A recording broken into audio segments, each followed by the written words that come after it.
gab ja Konflikte zwischen der italienischen Regierung und der EU bezüglich des Haushalts.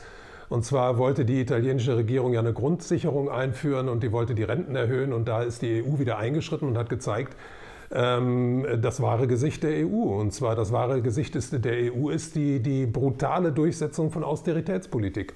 Also die sind dagegen, dass dort Renten erhöht werden, die sind dort dagegen, dass da die Grundsicherung eingeführt wird, damit nur der Staatshaushalt einigermaßen im Zaum gehalten wird. Das heißt, die halten an ihrer Austeritätspolitik, die ja in Griechenland, Portugal, Spanien und auch in Irland zu schrecklichen Folgen geführt hat, die halten daran fest. Und das wird schließlich und endlich dazu führen, dass die EU auseinanderfällt. Also wir sehen, dass die EU im Moment so in ihr letztes Stadium eingetreten ist. Wir haben die Probleme mit dem Brexit, wir haben jetzt die Probleme mit Italien, aber es wird weitere Probleme geben. Die Gelbwestenprobleme in Frankreich kommen dazu, Katalonien ist nicht vergessen. Also die EU wird auf jeden Fall in den nächsten Jahren auseinanderfliegen.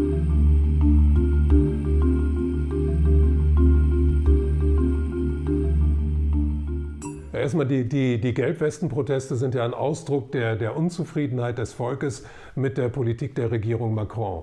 Die Regierung Macron ist nichts anderes als eine Technokratenregierung. Macron ist ja selbst ein ehemaliger Banker.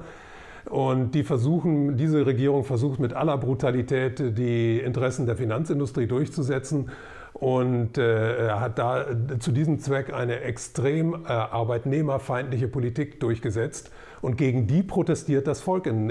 Also die Arbeitnehmer stehen auf und lassen sich nicht alles gefallen. Also das ist ein sehr legitimer Protest der Bevölkerung in Frankreich. Natürlich sind solche Proteste auch unorganisiert. Natürlich werden die auch benutzt. Also ich denke, dass viele von den Gewalttaten, die den Gelbwesten unterstellt werden, nicht von Gelbwesten selbst von denen verursacht worden sind, sondern dass da auch eine Menge Provokateure mit drin sind, um die Gelbwesten zu diskreditieren. Was haben die Gelbwesten bewirkt? Sie haben auf jeden Fall bewirkt, dass die Regierung in einem Maße ihr wahres Gesicht zeigen musste, wie sie es bisher nicht getan hat, weil die Regierung mit extremer Gewalt gegen diese Leute vorgegangen ist. Es hat die Spaltung im Land auf jeden Fall vorangetrieben. Es macht aber auch vielen Leuten klar, wo der wirkliche Feind sitzt. Dass tatsächlich also die Finanzelite in Gestalt von Herrn Macron und den ihr hörigen Politikern, dass die der tatsächliche Feind des Volkes ist. Und ich glaube, dass die Gelbwestenbewegung ein Initiator sein kann für eine größere Bewegung in ganz Europa. Und ich glaube, dass wir noch viel von denen hören werden. Die Gelbwestenbewegung ist im Grunde so eine ähnliche Bewegung wie der arabische Frühling. Der ist ja damals auch darauf zurückgegangen, dass die Leute sich gegen die Regierung der Politik gegen die Politik der Regierung gewendet haben. Und zwar war es damals so, das waren Proteste vor allem gegen die Erhöhung der Preise für Nahrungsmittel. Und in Frankreich sind es jetzt Proteste gegen die Veränderung des Arbeitsrechts zu Ungunsten der Arbeitnehmer.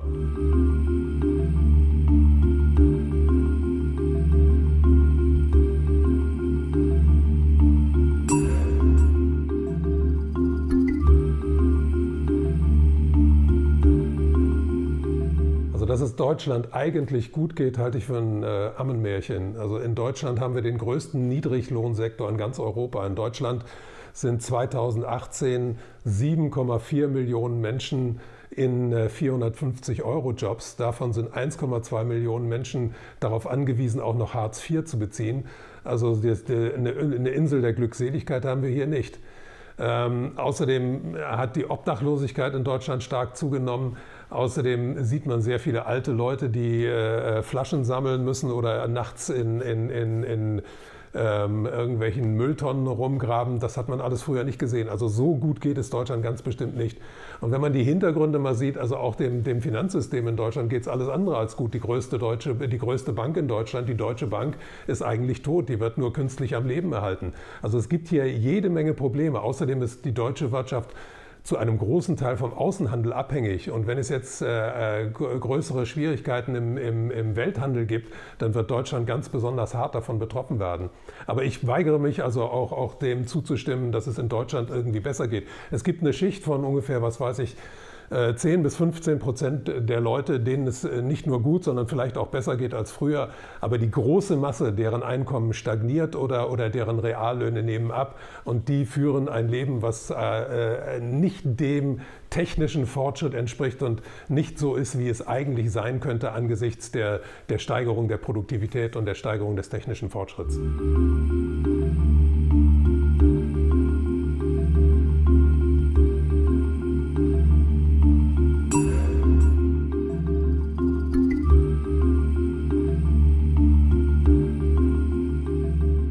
Es gibt keine Partei, die ein vernünftiges sozialökonomisches Programm hat. Das ist auch gar nicht möglich, weil Parteien sind ein Teil dieses ganzen politischen Getriebes und das ganze politische Getriebe ist nichts anderes als der Exekutivarm der Finanzindustrie.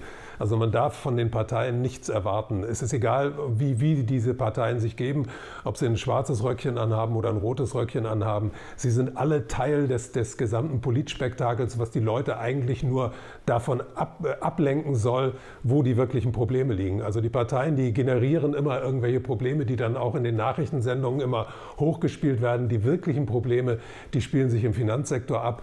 Wenn an den Märkten da irgendwas passiert, dann hat das viel schlimmere Auswirkungen für die Leute, als zum Beispiel die Frage, ob der Politiker oder der Politiker jetzt das Außenministeramt bekleidet oder Verteidigungsminister wird oder Minister für Arbeit oder so. Das sind alles reine Ablenkungsmanöver und alle Parteien beteiligen sich an diesen Ablenkungsmanövern. Von denen ist nichts zu erwarten. Aber diese Parteien zerfallen im Moment und wir erleben jetzt eine Zeit, in der es vor allem darauf ankommen wird, dass Bewegungen immer stärker werden. Und da ist es eben die Aufgabe von Leuten, die ein bisschen Durchblick haben, sich in diese Bewegungen einzuschalten und den Bewegungen zu versuchen, einen Weg zu weisen, dass sie erkennen, wo die wirklichen Probleme in unserer Gesellschaft liegen.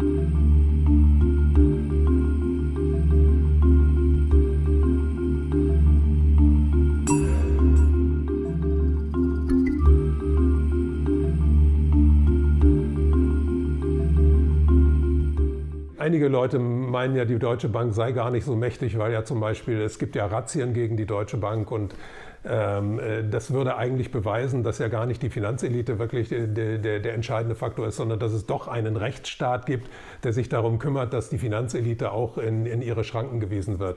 Das ist natürlich Unsinn. Also die Razzien bei der Deutschen Bank, die gehen wahrscheinlich darauf zurück, dass die Deutsche Bank auch eine Menge Feinde innerhalb des Systems hat. Ich meine, die Deutsche Bank ist eine der größten Banken der Welt, ist einer der größten Player am Derivatemarkt.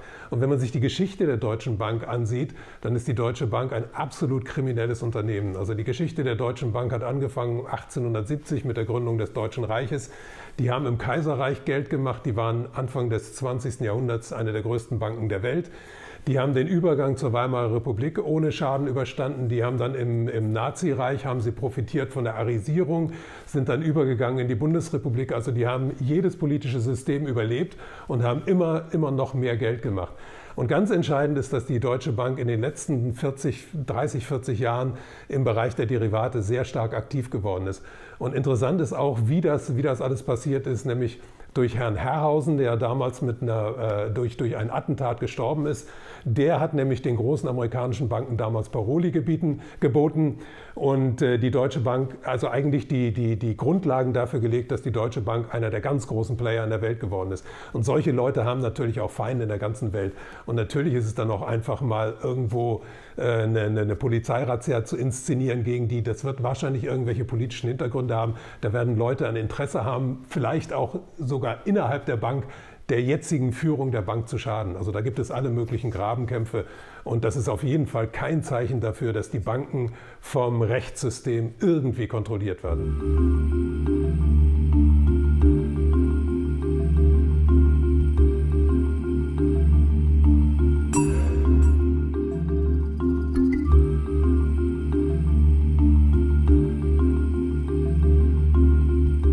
Japan hat eine Entwicklung vorweggenommen, die in Europa ja dann auch eingesetzt hat. Also in Japan war die japanische Zentralbank war die erste, die ganz groß eingestiegen ist. Also nicht nur sehr viel Geld gedruckt hat und das zu immer niedrigeren Zinsen vergeben hat, sondern es war die erste, die im großen Stil Aktien, Anleihen und Staatsanleihen gekauft hat.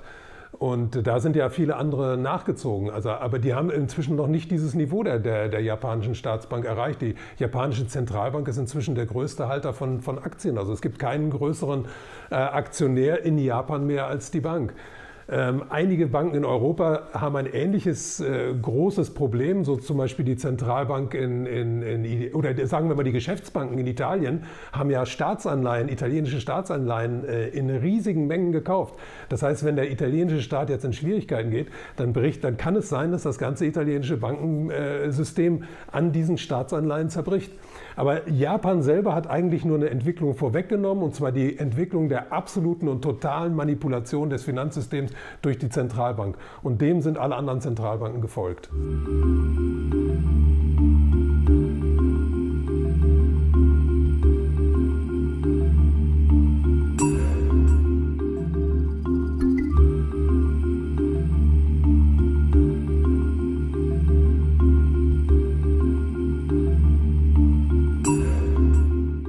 Die Frage nach der staatlichen Kontrolle. Also das Problem ist, wenn man das Finanzsystem irgendwie beherrschen will, muss es irgendeine Größe geben, die das tut.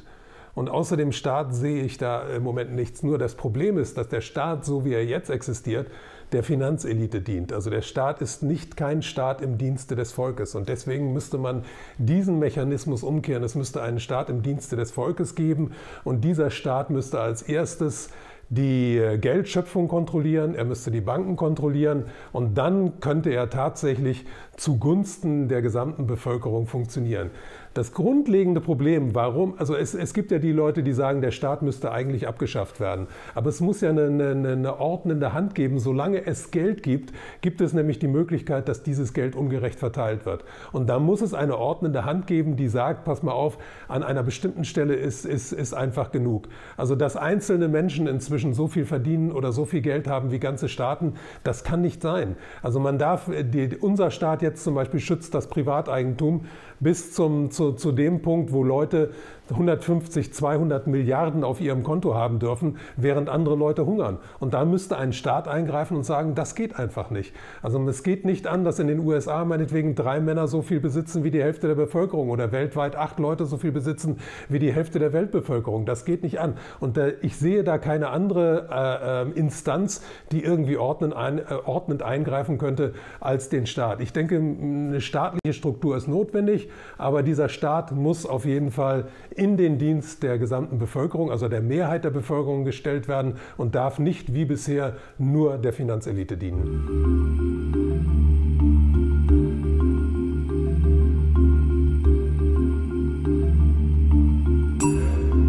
Also ich bin auch für eine direkte Demokratie, aber durch das Volk im Sinne des Volkes. Nur da gibt es wieder solche Beispiele wie meinetwegen die angebliche direkte Demokratie in der Schweiz. Also solange man dieses Finanzsystem so bestehen lässt und alles andere nur darum baut, kann es diese direkte Demokratie nicht geben. Die direkte Demokratie kann nur dann funktionieren, wenn sie von Anfang an weiß, welche Funktion das Geld und die Geldschöpfung hat und dass dieses dem Willen der Mehrheit unterworfen sein muss. Dann kann man darüber anfangen, da nachzudenken, wie man diese direkte Demokratie dann gestaltet. Aber Möglichkeiten dafür gibt es ja zuhauf. Also gerade im digitalen Zeitalter wäre es ja ganz einfach, die Wünsche und die Bedürfnisse der Menschen im großen Stil ganz schnell abzufragen und sofort danach zu handeln. Das wäre ja alles gar kein Problem. Das Problem im Moment ist, dass der Staat einfach so organisiert ist, dass die Mehrheit der Menschen keinen Zugriff auf die wirklichen entscheidenden Vorgänge hat.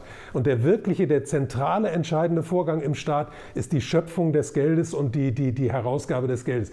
Wenn dieser zentrale Vorgang nicht der Kontrolle der Mehrheit der Bevölkerung unterworfen wird, dann hat jede Art von direkter Demokratie keinen Sinn.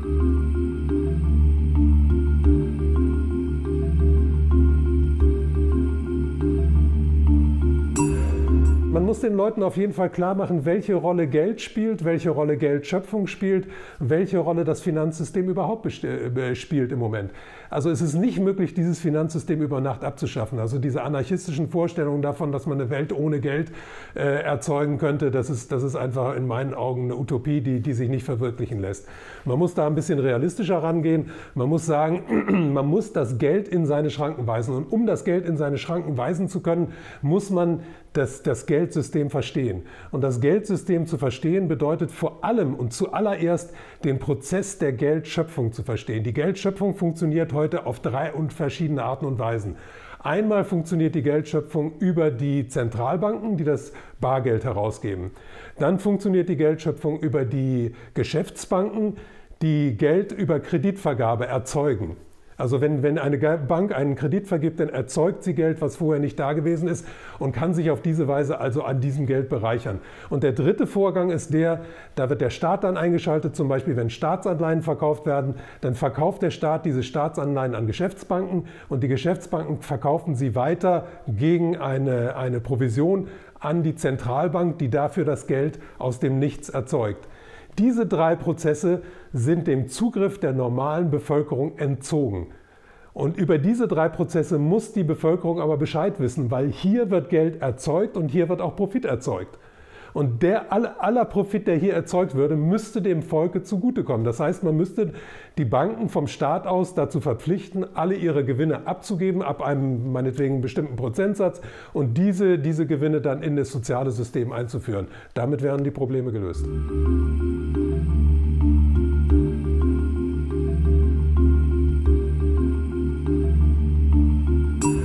Ja, dann würde der Staat sich ja selber unterhöhlen. Also ich glaube kaum, dass die Kultusminister da irgendwann entscheiden, also die Wahrheit über das Geldsystem den Kindern in der Schule beizubringen, weil wir leben in einer Welt, in der seit 200 Jahren alles dafür getan wird, dieses Geldsystem zu verschleiern und den Leuten falsche Vorstellungen über dieses Geldsystem einzuimpfen. Und es gibt ja Leute, die davon profitieren und die Politik ist ja einer der Profiteure dieses verlogenen, falschen Systems. Und deswegen wird die Politik garantiert nicht dafür sorgen, dass über dieses System aufgeklärt wird. Das ist eben die Aufgabe von Bewegungen und das ist die Aufgabe von alternativen Medien, die Wahrheit über das Geldsystem unter die Leute zu bringen, damit die Leute ein neues Geldsystem schaffen können, was tatsächlich dann wirklich demokratisch ist und der Mehrheit der Bevölkerung dient.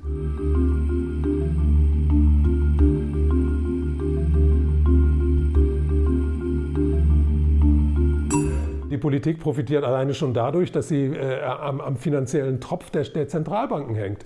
Also wenn die Politik Geld braucht, wenn der Staat Geld braucht, dann gibt er Staatsanleihen aus. Die kaufen ihm die Geschäftsbanken ab und die Geschäftsbanken verkaufen sie dann weiter an die Zentralbanken, die das Geld aus dem Nichts schöpfen. Also die Zentralbanken sind praktisch auch der Nährboden, auf dem sich die Politik ihr Geld besorgt.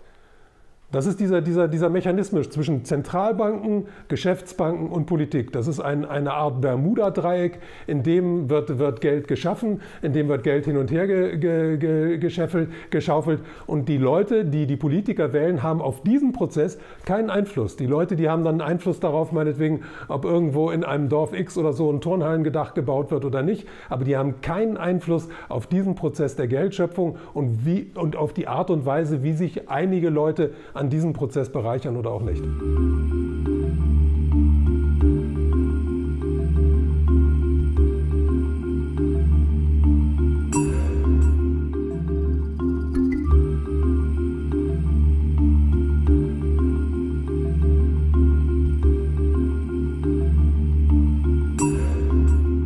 Ja, linke Parteien leben wie alle anderen Parteien auch von der Verlogenheit. Deswegen, weil linke Parteien sind auch ein Teil des gesamten Parteiensystems.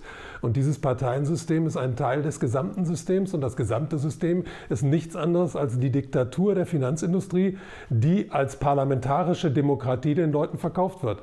Und die Aufgabe von Politikern ist es, den Leuten die Interessen der Finanzpolitik oder der Finanzindustrie als ihre eigenen zu verkaufen. Und dabei ist es völlig egal, ob jemand in der CSU sitzt oder ob er in der Linkspartei sitzt. Verlogen sind all diese Politiker.